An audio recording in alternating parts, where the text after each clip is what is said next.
The essential part of soup making is to have a really good stock, so let me just show you how to do that.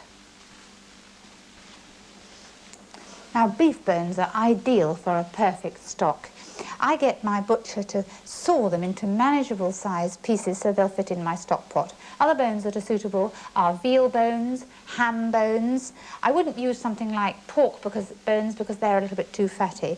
Lamb, the only time I use those, lamb or mutton, is for making something like Scotch broth.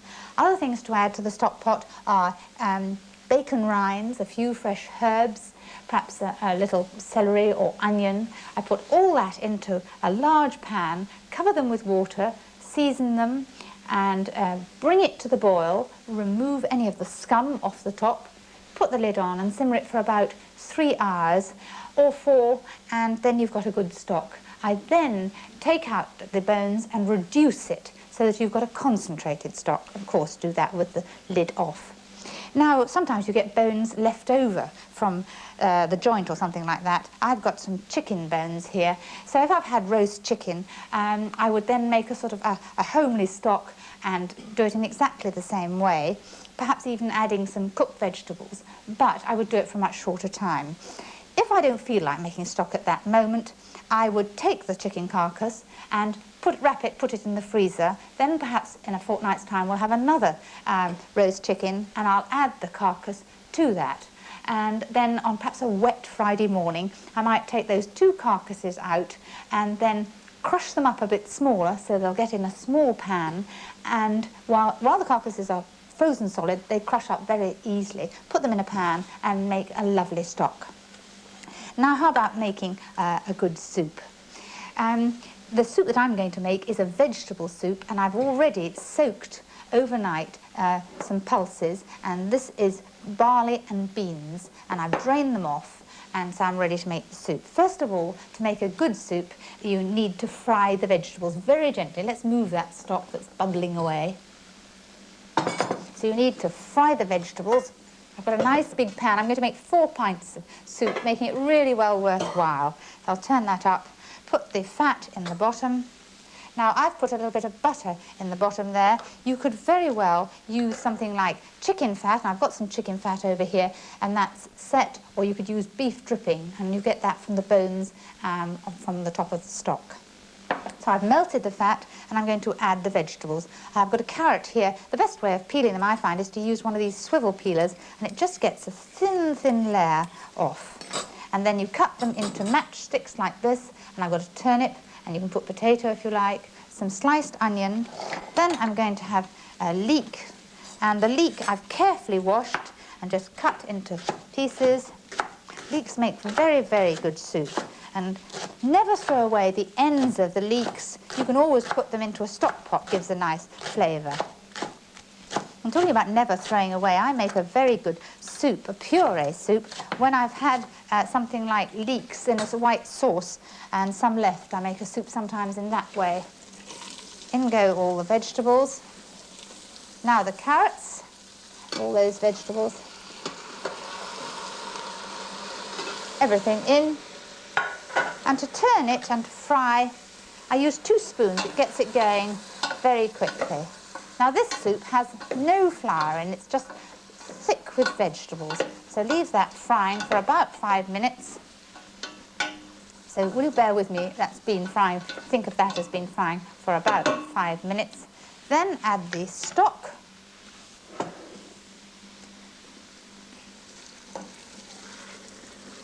And that's 4 pints of stock.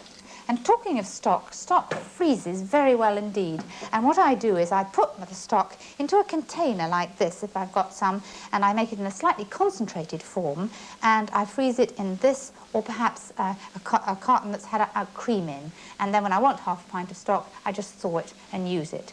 So to add the other ingredients, tomato puree, about 2 tablespoons, and it goes. And garlic.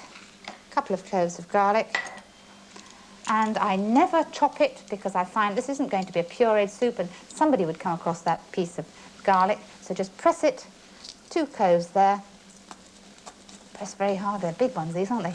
There it goes in. Then put it against the side of the pan to get the last bit off, scrape it down, and then salt. Lots of ground black pepper. Remember when the season to taste, and if you've had perhaps a ham stock, you wouldn't put too much seasoning in that without tasting because it could be salty. So leave all that. Now what remains is to add a bouquet garni, the French term which just means a faggot of herbs. Now for that you need mace, I always put in mine. Now mace is the outside of a nutmeg. So dried mace, bay leaf, a little bit of thyme, and that stalk there is parsley. String them all together, tie them, and then just drop that in the top.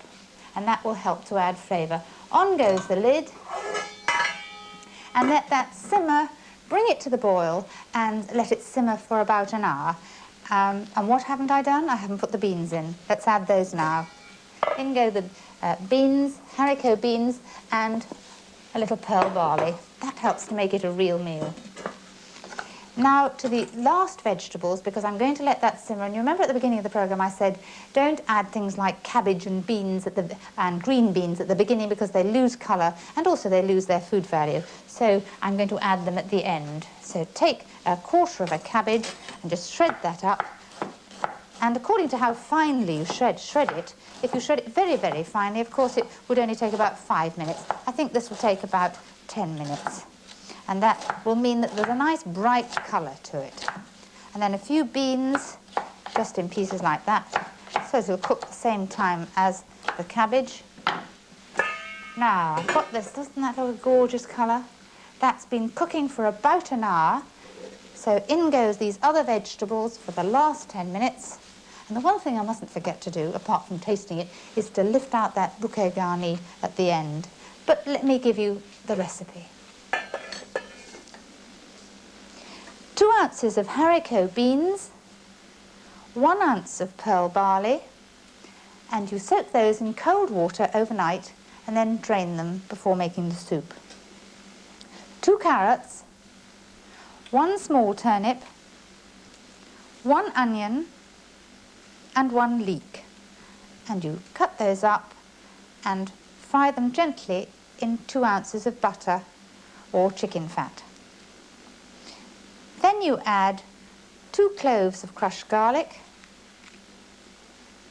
2 tablespoonfuls of tomato puree, mix it well together and stir in 4 pints of chicken stock.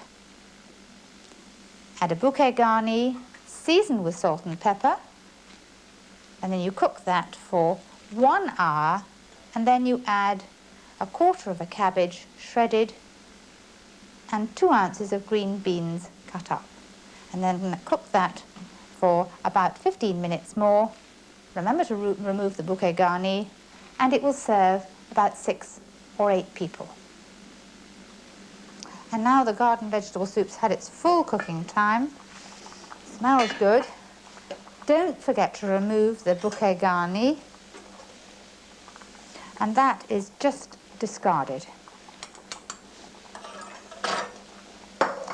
Most important to see how it tastes. Now at this stage you can adjust the seasoning, and remember if you're making this soup for a vegetarian you could very well use a vegetable stock.